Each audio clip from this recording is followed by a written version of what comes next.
Tous les moyens sont bons pour réussir, c'est ce qu'on dit souvent. Mais est-ce vraiment le cas? Il faut savoir que lorsque tu lances ton projet, tu as plusieurs manières de pouvoir avoir du financement.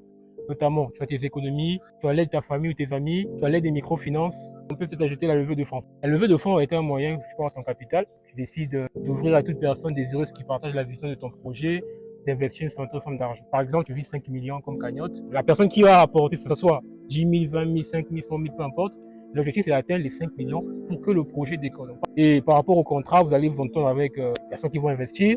Et non, le remboursement se fera comme ci, comme ça, par rapport à l'échéance et au taux de temps. Donc, il y aura forcément des intérêts. Les Américains, lorsqu'ils lancent des projets, ils parlent de prototypes. Ils ont pris le temps d'examiner, donc d'étudier, de faire des recherches, de poser des questions, d'améliorer.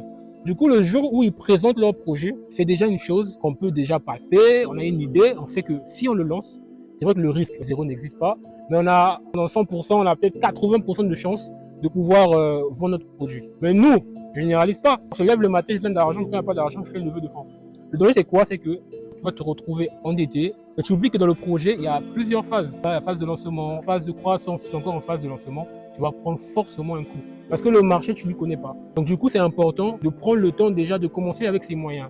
À travers tes moyens, tu vois comment le projet fonctionne. Tu l'améliores tranquillement. Petite anecdote, dans l'un de mes business, j'ai eu un flop avec la levée de fonds. Du coup, c'était compliqué parce que il fallait liquider tout ce qu'on avait et ensuite rembourser, mais ça ne suffisait pas. Donc j'ai dû toucher à mes biens personnels pour m'en sortir. Donc si j'ai pas d'argent, peut-être je vais me retrouver en prison. Donc faites très attention lorsque vous prenez l'argent des gens pour faire du business.